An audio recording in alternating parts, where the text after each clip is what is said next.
So we've got Brendan Dawes here with Rachel Falconer. Brendan Dawes is a UK-based artist working with new media, specifically generative practices. And we are just closing a solo show titled Moments Spent with Others, at which was a fantastic second show with Brendan at the gallery. And we have the lovely Rachel Falconer here, who is the head of digital arts at Goldsmiths and is also an independent digital art curator. So we're going to kind of have a conversation about Brendan's practices through the years, and yeah, I'll let you guys take it away. Oh, and one quick thing for the Q&A afterwards, please be sure to wait for the microphone so we can capture it all on camera, as this will be recorded for our website for everyone to kind of share later on. Thank you. First of all, congratulations on the show. It's thank you. Fantastic. I guess I wanted to sort of start the conversation, maybe returning to our sort of conversations that we've been having previously around this idea of, our physical location. We're actually in a physical location, gallery space. We've just been speaking about different ways of presenting digital art within that context. And when I saw the show, I really felt as if I was in the presence of a kind of triptych. Situation, maybe deconstructed, but is very objects-oriented. It's very sculptural. The way in which it's presented is incredibly kind of structured. And I was just wondering if you could speak a little bit to that idea of what the gallery's role plays within your work in general. Yeah. Well, thanks for that. I'll give you the money later. It was... I think I'm always fascinated by, there's this amazing quote from, there's a great book called 101 Things I Learnt in Architecture School, which says, and it's a different quote on every page, and there was one in that said, when you design a door handle, consider the door, which I really love, and it's all about context. So when you're designing something, think about the context of which that thing is in. So with an art gallery, obviously a lot of my work is it's all digital and it exists digitally, or if you believe the press, it doesn't actually exist. But it does exist. So working with a gallery such as Gazzelli, there's an opportunity there to try and present the digital work in a physical way, which is why when we were talking about how we're going to present the show, I wanted to do it in a different way than just having a screen on the wall, because we're kind of, there's a few things, right? So we're used to seeing this. We see this digital work, say, and when it's weird. When it's in this format, you go, that's a TV. We turn that 90 degrees, it suddenly then becomes not the TV because TVs aren't portrait. So that's a little trick if you're trying to display digital work. If you spin it portrait, people go, oh, that's art. So that's a little trick for you. So I wanted to kind of build on that and have it so, one, you could walk around it, then the room would be completely black and it would hang there in the space, look like it was floating almost. But the fact that you could walk around it, which you wouldn't normally do with a screen when it's on a wall. And then also because of the way we remember memories, I wanted to present the same memory from 3 different perspectives, which is why it's like in this triptych form. But yeah, I'm always interested in people's reaction to the work, of course, and a lot of people said to me they thought it was a different way to experience digital work. They felt it was completely different to viewing it on a phone, which obviously it is, it's tiny. So when it's large and you can walk around it, before Laura was saying about she felt it was very analog work in the way it was presented, which a lot of people say that about my work. It feels kind of analog-like, even though it's all digital. So yeah, it was all those things combined. It's about being respectful of the space and what can the space bring. Otherwise, the space doesn't add anything to the work.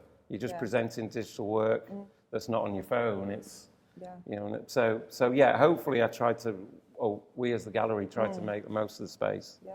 Well, as a curator, I often think about what the language of curation is, particularly with digital arts, and the idea of actually having a physical entity that you walk into and you are guiding the audience into a particular logic of viewership. Yeah. Right? So you are treating this as a sculpture, and yet what you're also doing is forcing a particular gaze on the art object that has a digital quality to it.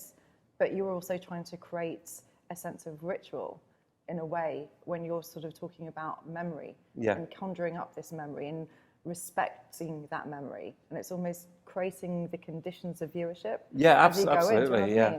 Well, that's come about. Well, there's a few reasons. Well, one, I think it was a totally different experience. If you're here on the opening night and there was lots of people here, but if you actually then came back and viewed it on your own, that was a totally different experience. It was more meditative and there was like a silence there, which was hard to experience when everyone was here. But do come to opening nights. I'm not saying don't come to opening nights. But the other thing is that I was always a big fan of when I would go to Florida, like Orlando and places like that, and the experts at setting up things are Disney and Universal and people like that. So you go on these rides, but there's a 10-minute, while you're in the queue, you're then enveloped in this narrative of what. So if you went on the Terminator ride, you were in this whole thing of like, it was amazing. You were in the story, but you were in the queue. So those kind of people, the Imagineers as they're called, they totally understand how to set up the work, in many respects, it's, to me, it's all art. So it's all those things go on in my head when we worked on how is it going to look when we come down the stairs, what's the text going to be like, how is the room going to look, all those kind of things, and it all adds to it's about layers for me. I think it's not about just a single thing. It's about all the layers you put around it. Layers is a great sort of way into thinking through the way that your work exists both online and offline in the in an analog context. And why should you have to pause that? Yeah, exactly. It's a punctuation mark. Like having, particularly because it's not a live generated situation. It's a pause. It's a punctuation mark.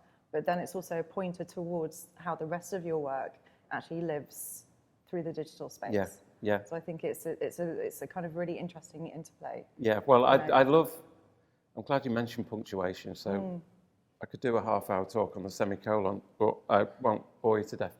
But no, I think all well-designed objects make great use of punctuation. So the amount of time that bottle top comes off that bottle is, there's a punctuation there. So I'm always fascinated by that, by these different pauses, comma, semicolon, full stop. They're all different timing mechanisms. And so I think that's what fascinates me with. And especially when you're in a physical context like this, it's you can really play on that, So yeah, I'm glad you noticed that, because I definitely try and put all those kind of things in my work for sure. Well, it translates through to the actual sort of on a much more sort of granular, detailed scale, the way in which you treat generative art.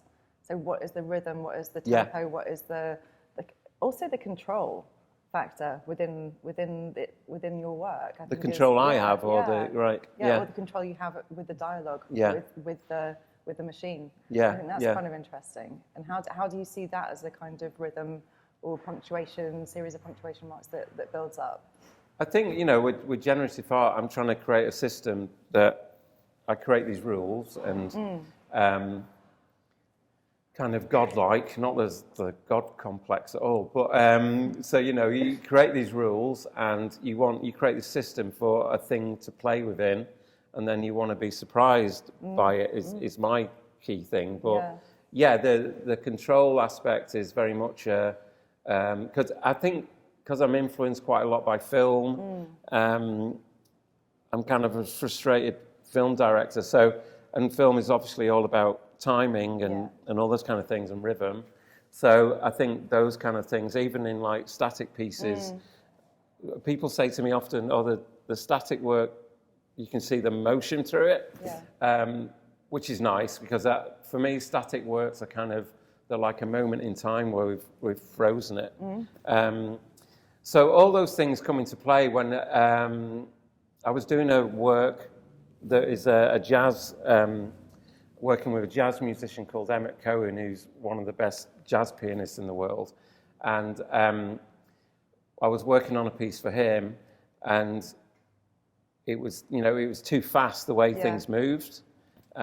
So, it just felt wrong. I couldn't explain it, but when we both saw it, we were like, oh, this doesn't feel right. But so it was all those tweaks of getting that time right. Because I see a lot of music stuff, and it just doesn't, hit me. Where it's like the visuals are divorced from the music, generative music stuff. Yeah. So it's always important for me. And then when you're working with like one of the best jazz musicians in the world, it's like really terrifying to make sure I want to respect his work. And so when he turns around and says, you completely captured the work, that's for me is, important. But a lot of that is down to timings and just the way particles move through the scene or not just move, but fade and disappear is important. Yeah. And so collaboration is clearly something that you keep coming back to throughout your practice. And I think that sort of collaboration and dialogue that you set up between either yourself and another human collaborator or between yourself and a machine, and having these sort of open systems of interaction seems kind of very, very kind of part of your work. And also maybe the dialogue with, cultural or political moments as well. So there's always this kind of dialogue going on. It very rarely operates in a vacuum, right? How important is this collaborative aspect? Well, you know what? If you told me a few years ago, I don't think I was a great collaborator. A lot of artists, I guess, they just want to make stuff on their own and be left alone. It's like, leave me alone. It's like, so, and I used to get, emails from people, other generative artists who wanted, like, could we work together? I'm like, well, I'm not sure what we'd do together. But then I started to get, these really interesting, Instagram and messages and things from musicians or dancers or film directors. And that was more interesting for me because they're not from my world. So, that's what interests me is collaborators who aren't in my field, and then I can learn from them. They, hopefully learn a bit from me. And I think that some of my best work has been through collaboration. So, and then of course there's a collaboration with a machine. There's another collaborator. We described the jazz thing I've just done as a new kind of trio, because obviously in jazz trios are famous things.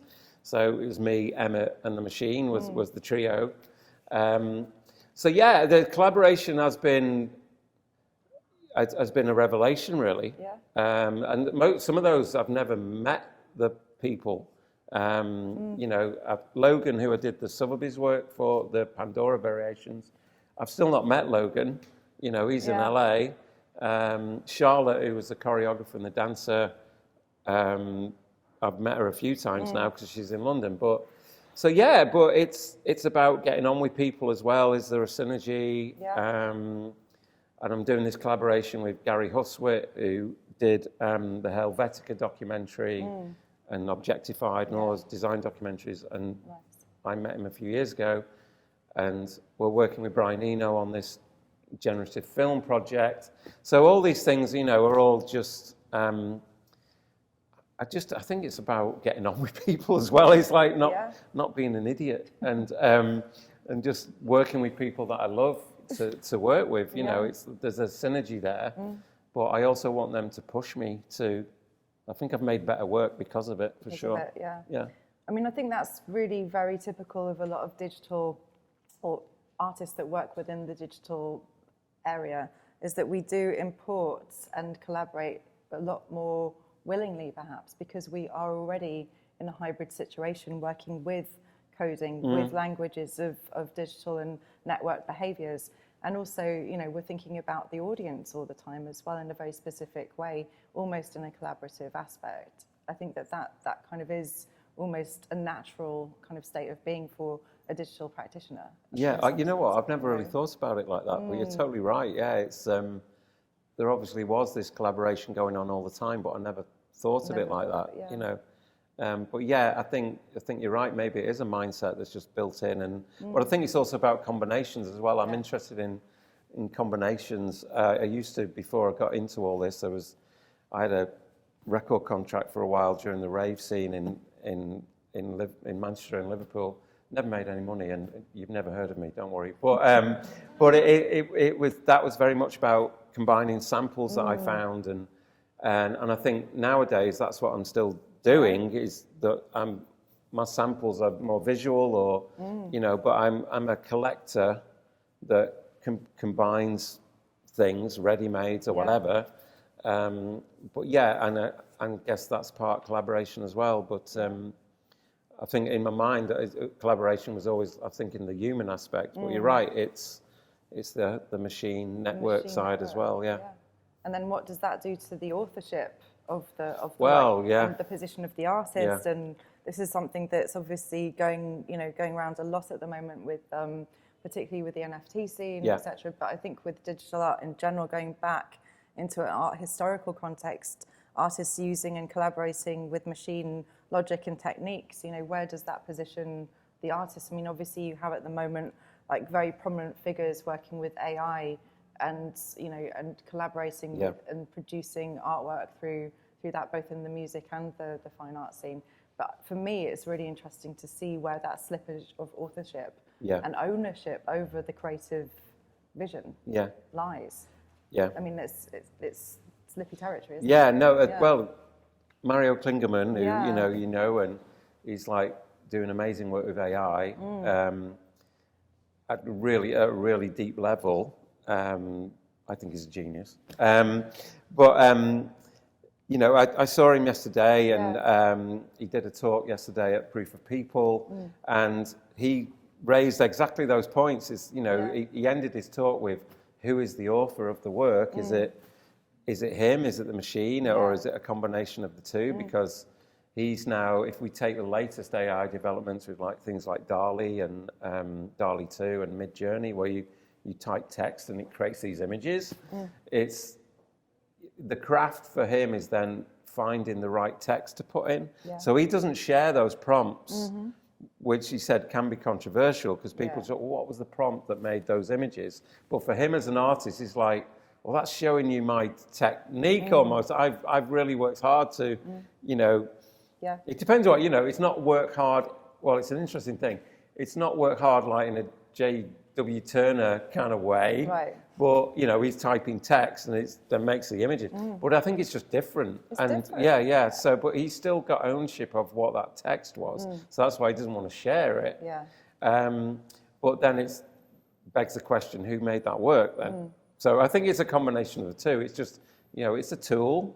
No one's going to give a paintbrush authorship, right? So, and I think it's a similar thing, but it's just a more complex, deeper level, maybe.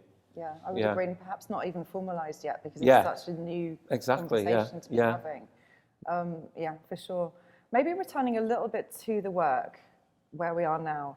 I'm really interested in the idea of how you create this connection to memory through this piece. Yeah. And how important is it to you that this is, maybe going back to a little bit what we were talking about with the photographic background and the filmmaking background or interest, is it's not live play, it's a recording or recorded playthrough.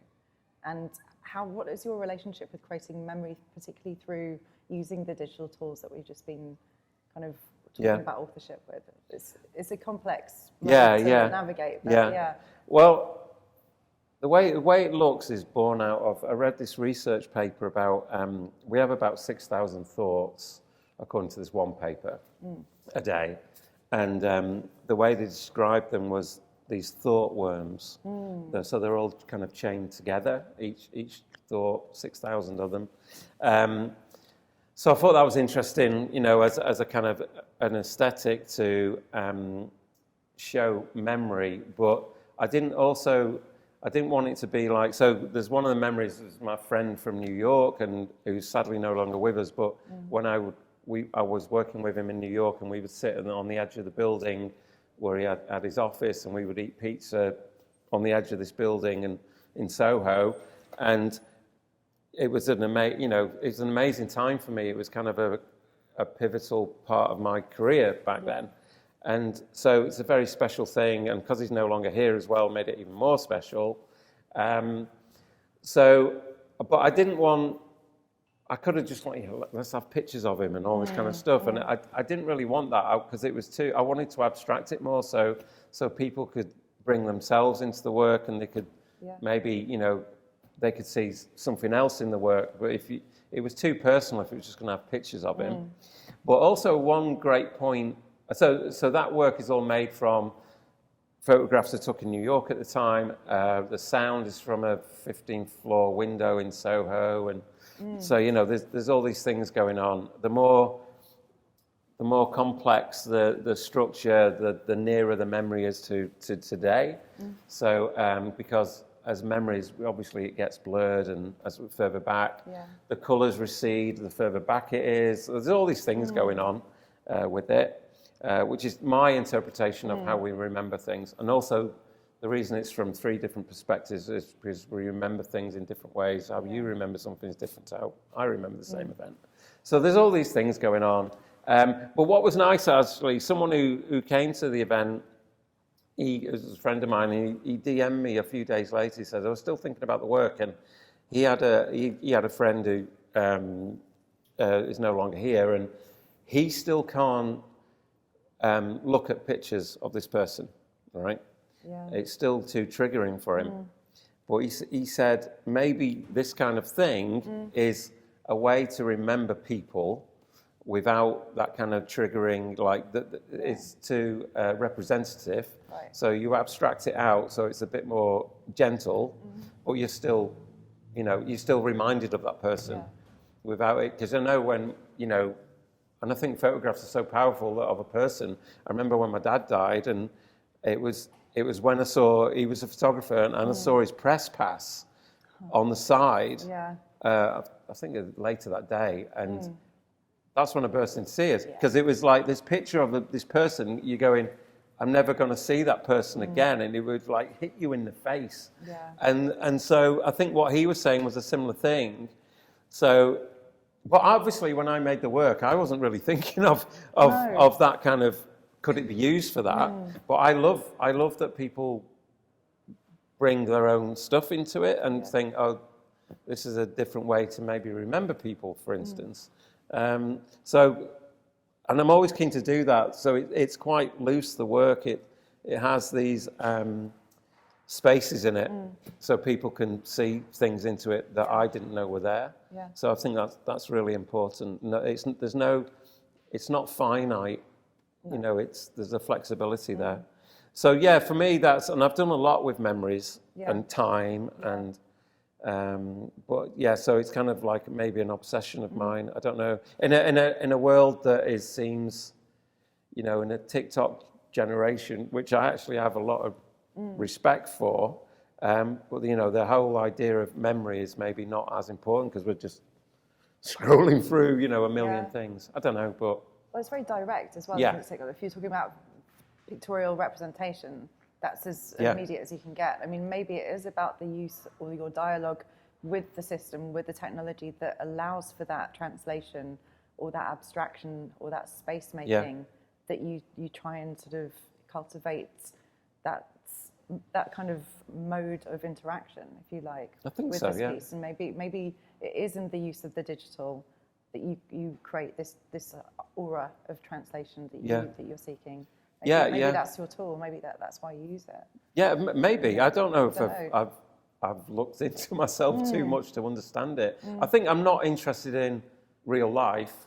I once had a coffee morning with real life, and we decided to part ways. So it's like I'm not really.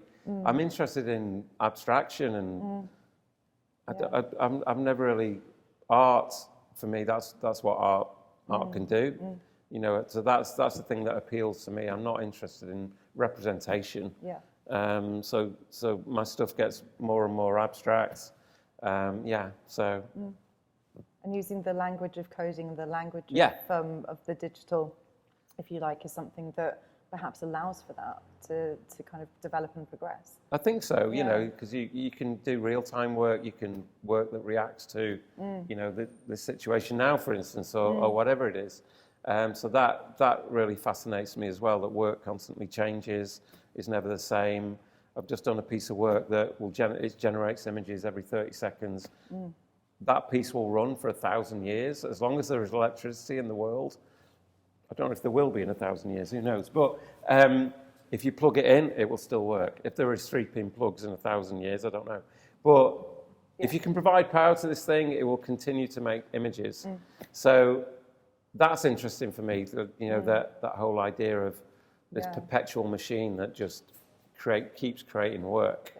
But you can't, the work only exists for 30 seconds. Right. So it fades away. It fades away. But yeah, which is, you know, but that was born out of, it's a weird one. People often say, and when they see digital work, they're like, what software did you use? You know, and it kind of, it's not annoying to me, but it's like, no one ever says when they look at a painting, like, what brushes did you use or what paint? You know, I think people are kind of obsessed sometimes with the pro. I would agree. Yeah. And it happens with digital work. All the time. I think they're thinking, I don't know if you find this, but I think they're thinking, well, I'll just get the software and I can just press a few buttons and boom, you know. There is that aspect of it, isn't there? So maybe. So this work that I've just made was a reaction to, because I wrote this script that saved my desktop every 10 minutes for a month.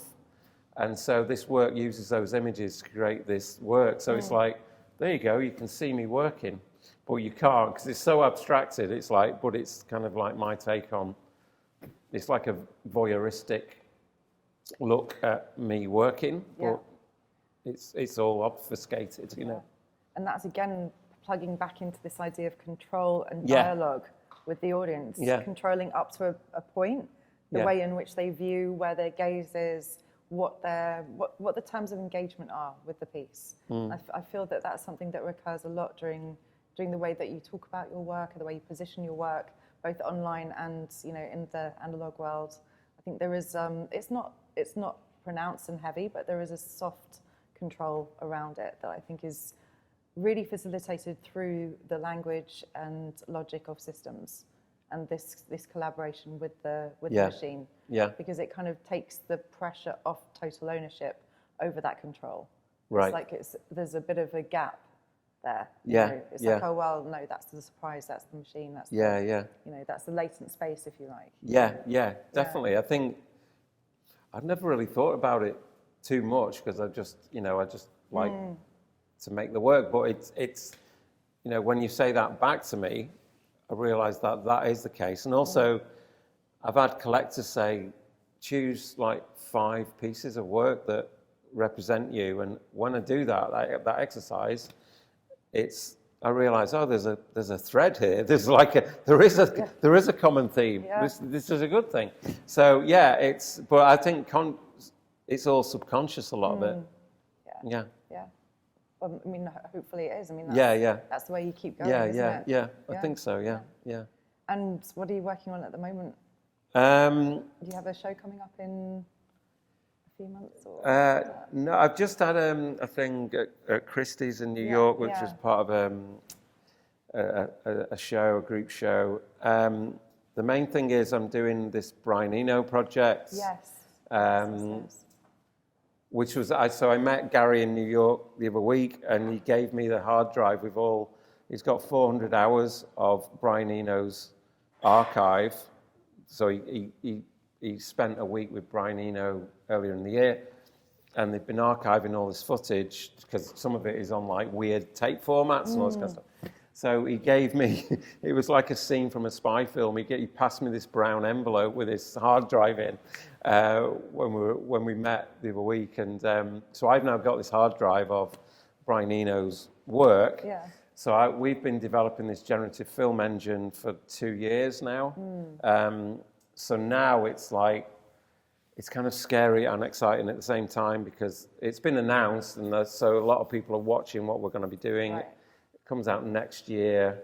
I think it's Brian Eno's 75th birthday next year. So he's doing a series of events.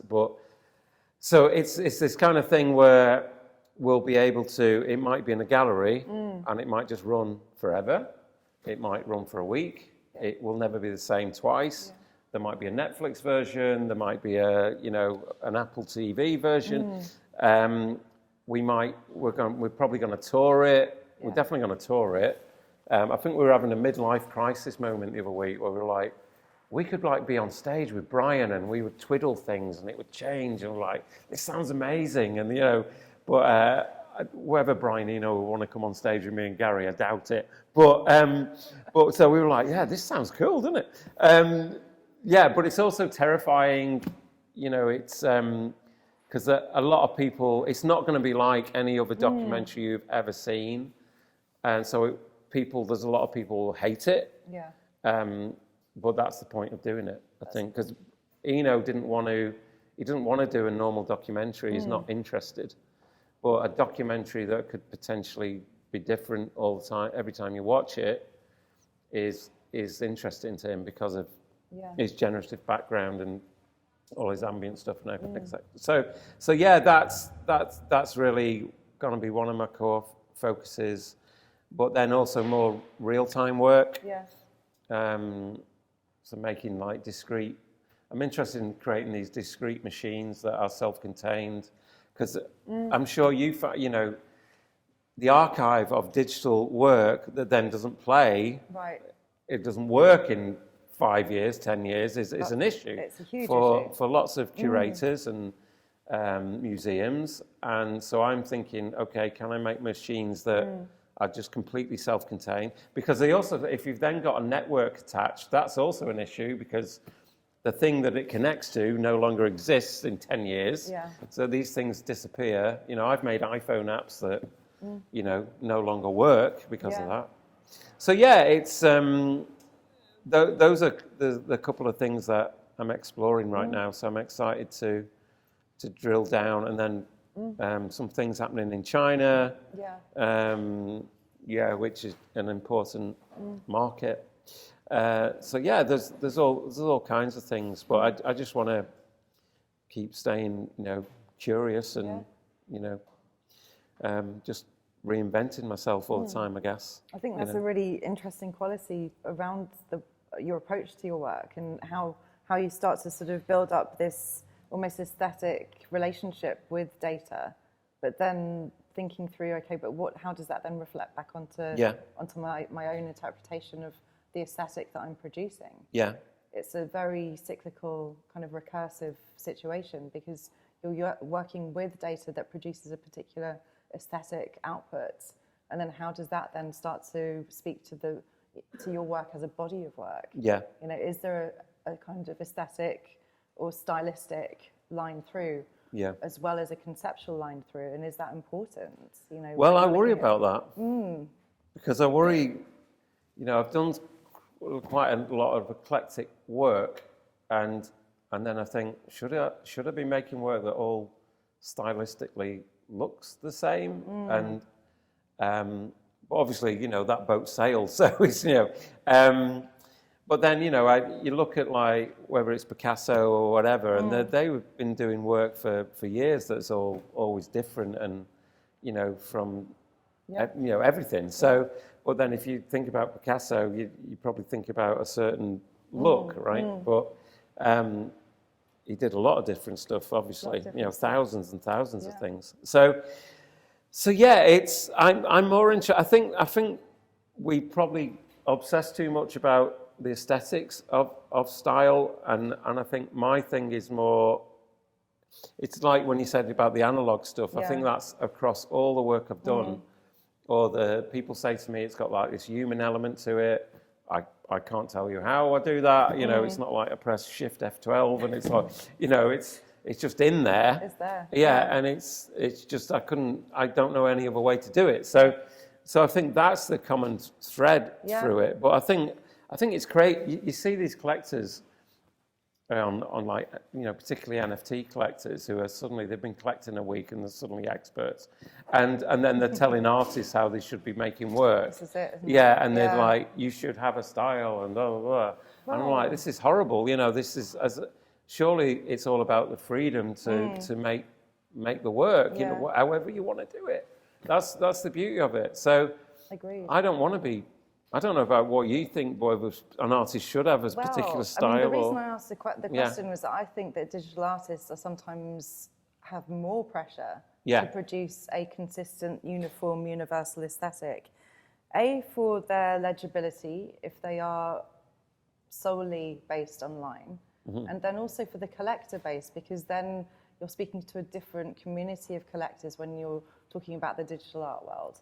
And perhaps having a uniform, sort of consistent aesthetic then makes that a sort of easier kind of profile to create. Yeah. From a curator, from a collector's Do you think point it's of view. lazy though?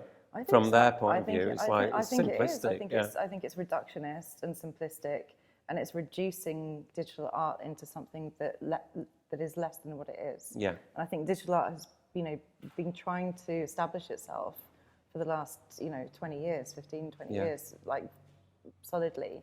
And maybe the NFT scene has slightly kind of put it back a bit, Yeah. because it has like reinforced this kind of shallow cast aesthetic value, and this move towards trying to get everything very homogenous in style. And I think what I appreciate about your work is that you're refusing that. I think that that's why you're curious, that's why Yeah. you're reinventing.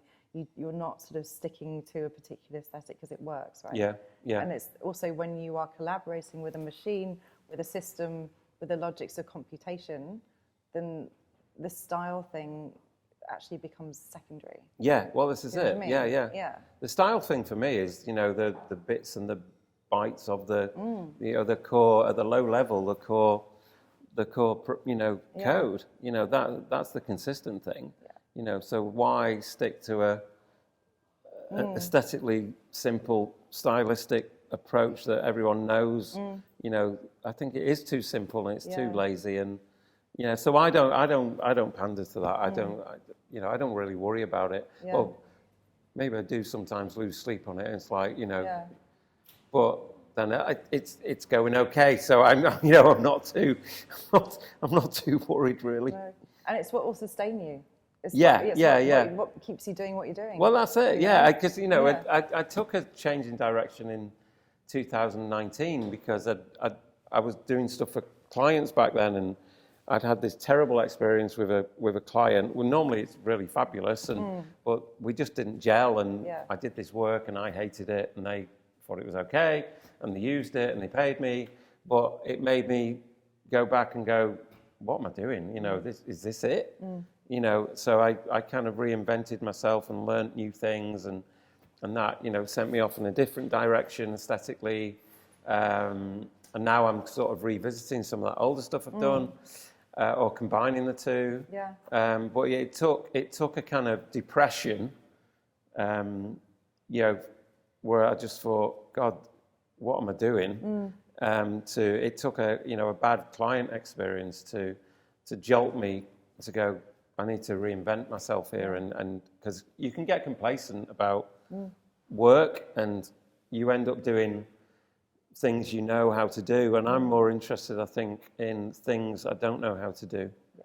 That's what makes me get up in the morning. So it would. So I'm actually thankful to that client. If I saw them, I'd punch them in the face now, but not really. But it was. In a way, it had to happen. Yeah, it had to happen. Yeah. So sort of like reinventing, remixing. Yeah.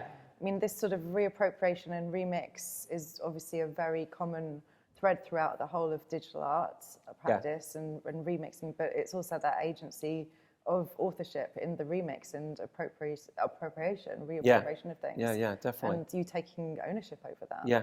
And you're completely obviously free to revisit work that you've done and reinvent it and remix it. And obviously digital technology makes that incredibly easy. Well, that's the thing. I think like the first proper, success I had was this thing I called Cinema Redux back in 2004. I created that work, and that was the appropriation of DVD footage, and I was playing around with that, and how could I present film in a different way as a static image. And I'd done various iterations, and then I did this one that was, it sampled a film every second, and it built each, and then so I built that up for 60 seconds per row, and it did like this image for that entire film. It's probably on here somewhere. And I did that in 2004. What's interesting, someone actually wrote like an academic essay about that work, and I didn't realize at the time, but they said, it's data visualization without abstracting the data. You're actually using the data as the film frame, and you're just presenting it. You're not, you're not changing the colors or anything. So they said that's quite rare in data visualization, where you're actually just using the raw data as the thing. But I didn't think about it at the time. But anyway, so that's these pieces here. So yeah, I created this work, and it was that appropriation thing of just going, okay, so how can we watch a DVD, or how can we take DVDs or movies and look at it in a different way and present it in a different way? And then that eventually led to MoMA seeing it and emailing me about, and then they put it in a show in 2008. But there was like 4 years of, you know, just being out on the internet because of the internet and the World Wide Web is amazing. And you put your work out there, and you don't know who's going to see it on the other side of that screen. I didn't know anyone at MoMA or anything. So then, you know, to be in MoMA and, you know, and go to that show and stuff was a thing. But I was just, you know, that work was just made on Saturday afternoon. I could tell you it took me years to make, but it didn't. But it was code, you know, it was. I was just playing around, and you don't know where this work is going to lead. And that's what I love about computers and code is you put this stuff out there, and the internet is an amazing medium to do that. So you just don't know who's going to see this work. And it can take years, you know, it's not like it was an immediate thing. But yeah, that work still persists. And I've got to be honest, it's one of the simplest things I've ever made. But it kind of spoke to people, probably in a way that I didn't think it kind of did. You know, people saw it and was like, oh, I can see the rhythm of the film, or, you know, people wrote about it. So yeah, that's always a beautiful thing for me. You do this thing, and then you put it out there, and then other people see things in the work. You know. And I think it's going back to that very first point that we were talking about this evening, which is this kind of interplay between the public in a physical space and the digital commons.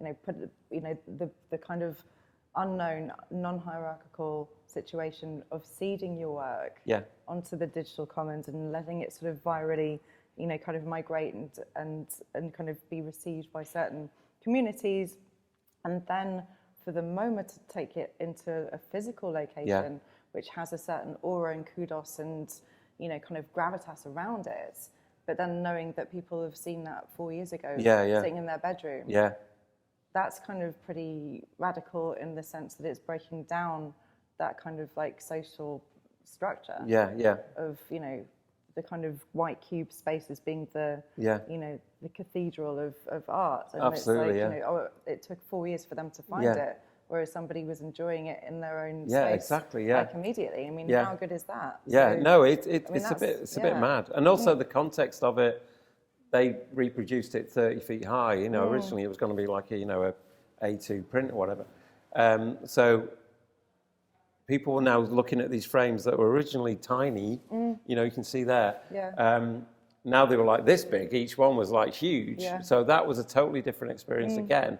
But also, what I love about that work is if you see it, you know, if we had it in here and it was over there, you'd see it and you wouldn't really know what it was. But then when you walk up to it and see it close up, then you realize, oh, these are frames of a film. So it's that layered thing again. So you know, you've got one experience here, another experience, you know, macro, micro level.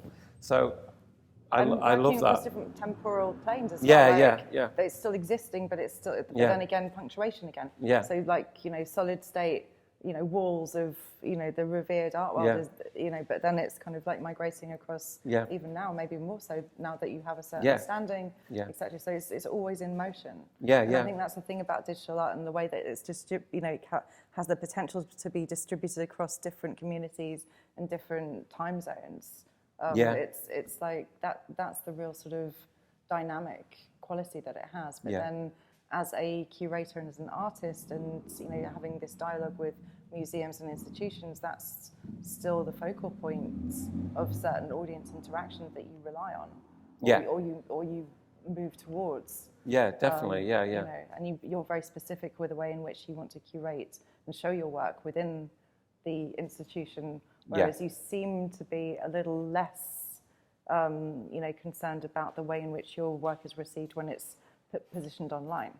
So, I think it's a totally different thing. It's like what we were talking about at the beginning, is the context of the space. I don't, online, people can see it. Well, they're looking at it in so many different ways, whether it's a phone or on the website or, in a virtual gallery in Decentraland or whatever. And so it's a bit more grungy and a bit more noisy. But then I'm a bit of a control freak, so when I have the opportunity to be in a gallery such as Gazzelli, I want to make the most of it. I've seen, some shows that some collectors have put on who haven't really got the experience of presenting work in a physical space. And, I've seen stuff where they've butted the work, loads of work, like, it looked like loads of arcade machines, and it was like you couldn't. So you're looking at one work, but you're also in the field of view got this other work, and it was just weird to me. It was like a Walmart of digital art, and I don't. Now online you might have a gallery where you're just scrolling through, but it's different.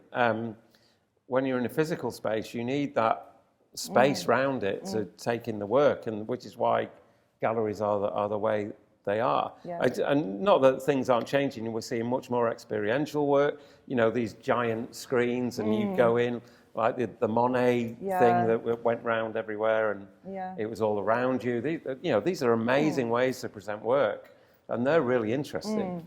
Well, they're a different thing. They're more, They are more like the Universal Studios, the Disney. It's like the Disneyfication of art is this experiential thing where you queue, and everything from like Random International, the Rain Room. I remember queuing for that thing for hours. But it was an amazing experience. But it was like a Disney ride. It was art. But entertainment art. But it was an event. So I think we're seeing more stuff like that. But I still appreciate. I kind of like the silence of a gallery, or the silence it can bring. So it's the different things, I think. Very different things.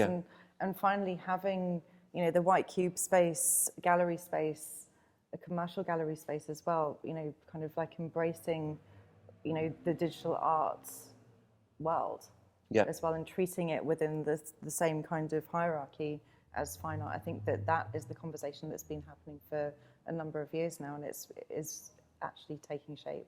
Which is great. Well, for me, it's a bit bonkers. It's a bit. I still have to pinch myself that, I'm in a gallery such as Gazzelli. I love it.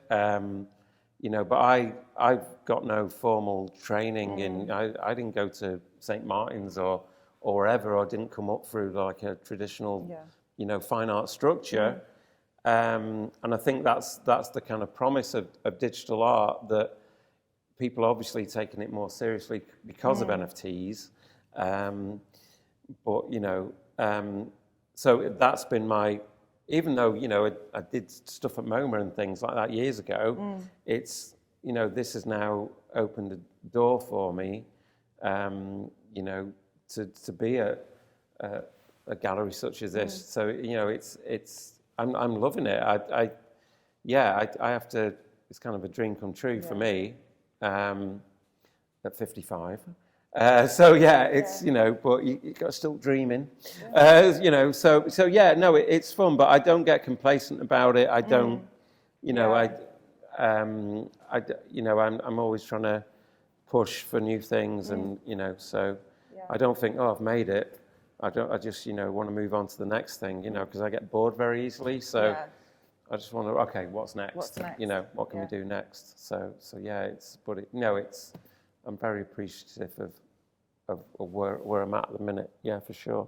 Brilliant. Yeah. Okay, well, I think we covered a lot of different areas and subjects, and we went, through both the kind of more conceptual placement of your work, but also the sort of more technical, which I think there's always that pull me, push you situation. I mean, that's the way it goes, and we can never predict where our focus lies when we're talking about a whole body of amazing work like yours.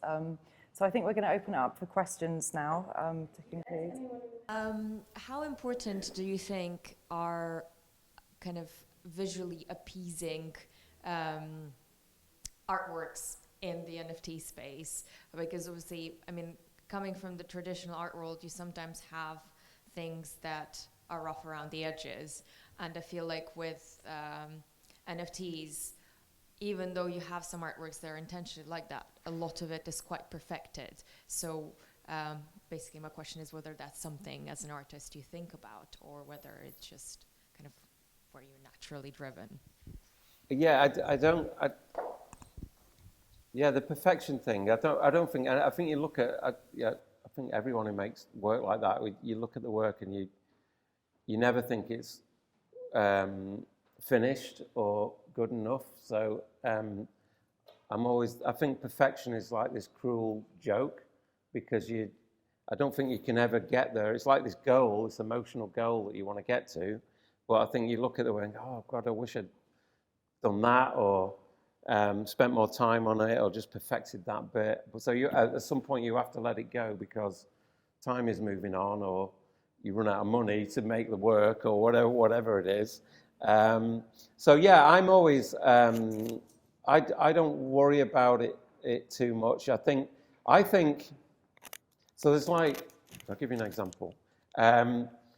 If you listen to James Brown's Superbad, right, which is an amazing record,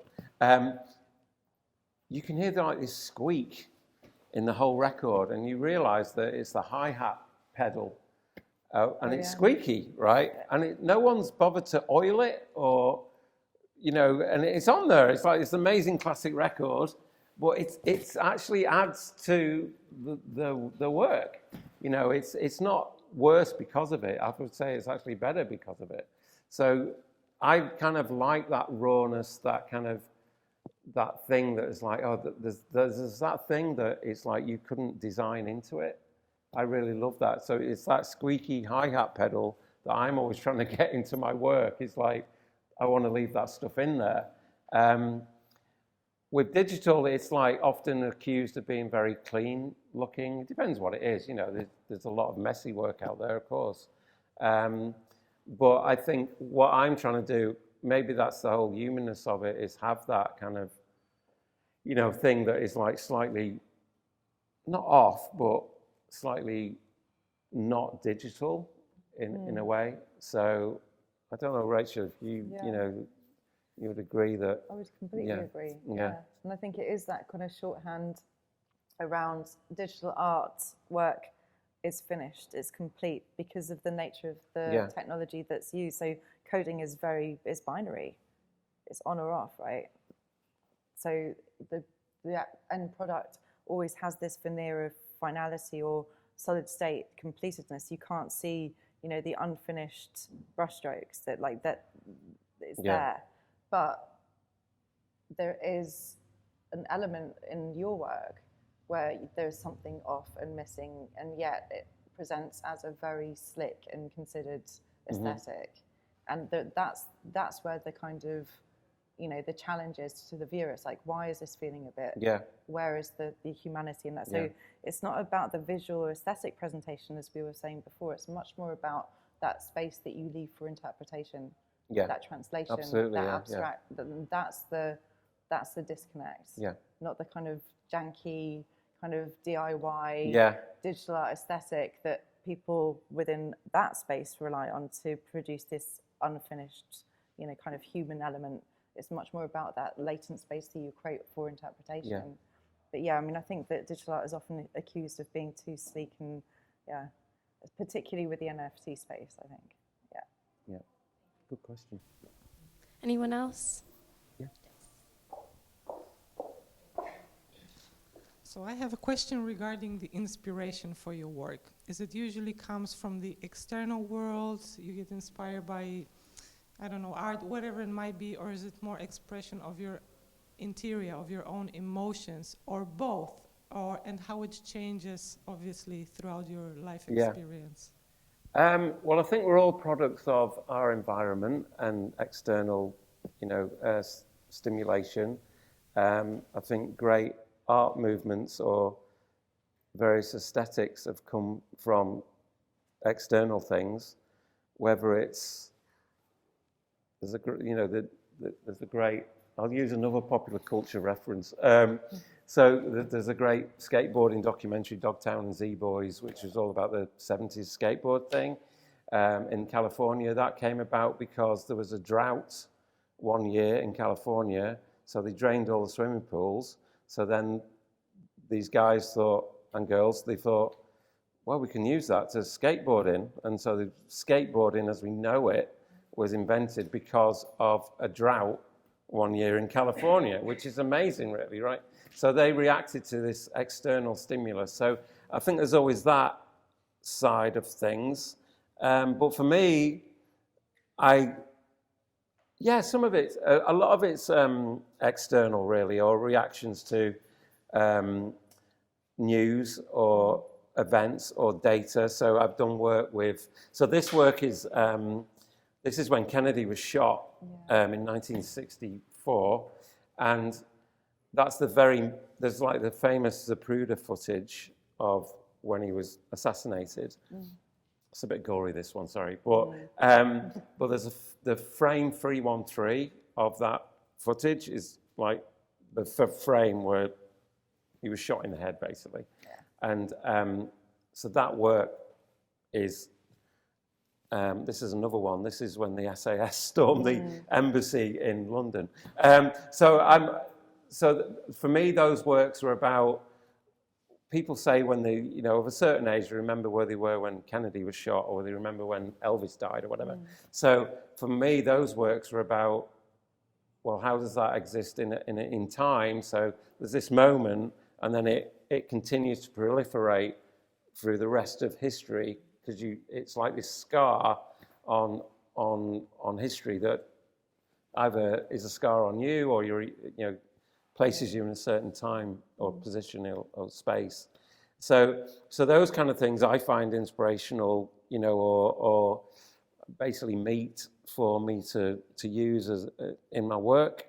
And then, I love the inconsequential moments that I've mentioned this before in other things I've done, but there's I love Virginia Woolf, so her book, The Waves, is this amazing, like, just stream of consciousness. There's no narrative in it. And she just talks about arriving on the train in London, and that'll be like a whole page, or, you know, all these like little moments that she amplifies, but they're really mundane, you know, but that's the things I'm interested in, you know, the mundane moments that we often don't really pay attention to. There's another great book by Nicholson Baker. He did a book called The Mezzanine, and the whole book is his thoughts of there's a character in it, and it's that person's thoughts as he travels on an escalator to the mezzanine. The whole book is that, and it's like there's a whole chapter on why his shoelaces are undone. It sounds mad, but it's, you know, I love those kind of things that we don't really think about in the day-to-day. So that's what's inspiring to me, is those trying to focus in on those moments. But yeah. Can I ask one more question? Yeah. So how about being objective towards your work when you get work to do?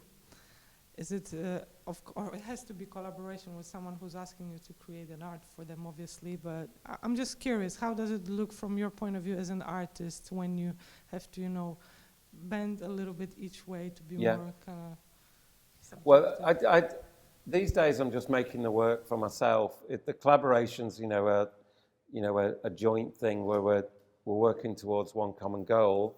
But to your point, when I did have client work, which I kind of stopped last year, there's always a compromise of, usually from the marketing department. So if it's like a huge data thing that was used for branding or whatever, they would obviously have their colorways and, but I was in a position, eventually I got into a position where they would come to me and they would want me. Otherwise, you end up just being a Mac operator, where you're just like, they're telling you to move things around. And I'm like, that's where the client relationships don't work, is I'm like, well, why am I here? What? Surely don't you just want me to do the work? And obviously you've got to say that in a nice way, but they would come to me for what I would bring to the party. So the best clients allow you the space to do that. And yes, there is. I did a giant piece of work for EE back in 2012 when they were launching 4G services, and they gave me all this data that was collected over 3 days from Twitter. With University College London collected the data. So we did this work, and it was all ready to go, and everyone had signed it off and a really high level. And then they showed it like the boss. And bearing in mind that the people who had signed it off were really smart people. And he looked at it and took one look at it and went, you can't use Magenta because we used to be T-Mobile and we're not T-Mobile anymore. And no one else in that team, no one in that whole, hierarchy had even thought about it.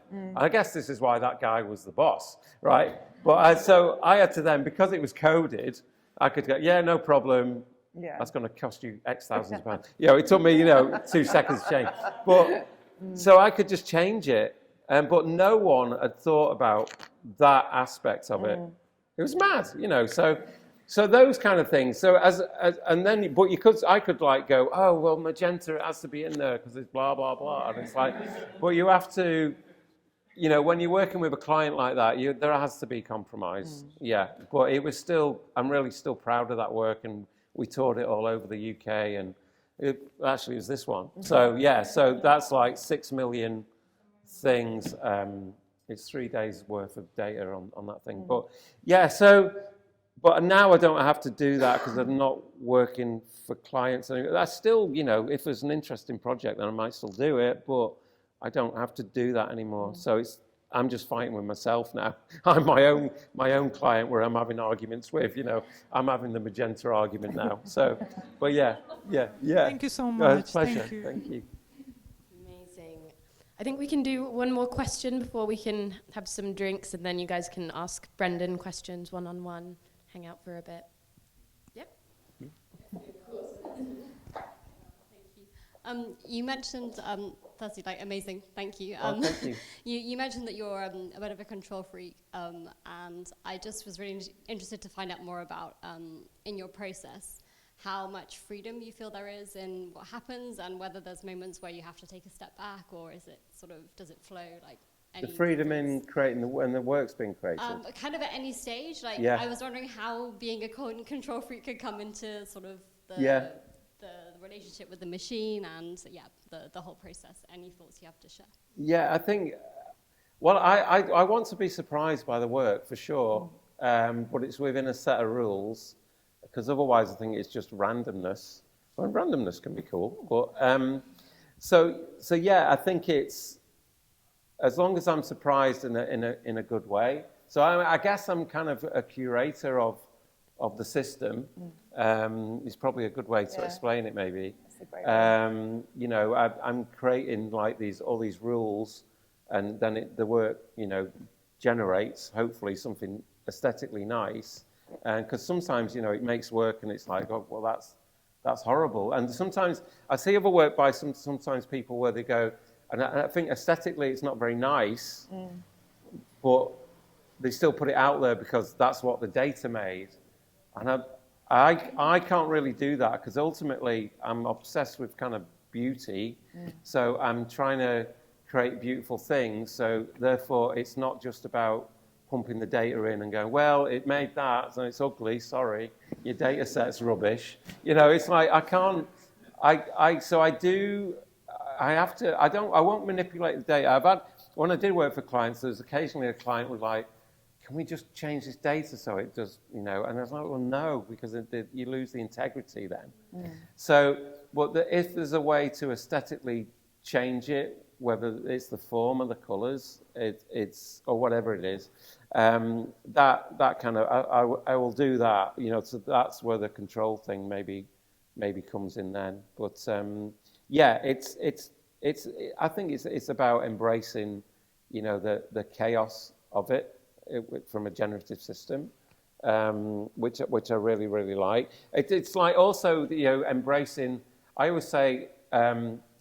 Look again at the scraps on the cutting room floor, right? So I had, very quickly, I had a client work where I had to visualize for this big 360-degree display. It was 3,000 shipping routes. It sounds really boring. But it was like all these oil tankers, and I had to visualize it around the world. And they gave me the starting point and the end point, but nothing in between. So I said to them, well, I can do it on a map. Obviously, you want it on a map, right? But do you have like all the location of where these, because it's all tracks, but they only had the end and start points. Said, but, you know, I can do it, but I'm going to have to figure out how to avoid the land algorithmically, right? So while I was working that out, I'd sent them this work that was actually just joined like straight lines, like as the crow flies. Now, I don't know if you noticed, but ships don't fly. So I sent them this work, and I said, look, I'm still working it out, this algorithm, and I eventually figured it out, and it avoided the land. But I showed them this work that had all these, the end and start points connected with lines. So it was like Asia, and you know, right. So I sent them it, and thinking they're going to go, well, this is obviously ridiculous. You know, and they came back and said, this is amazing. They said, we've never seen our shipping routes look like this. And yeah, and I said, well, that's because ships don't fly, mate.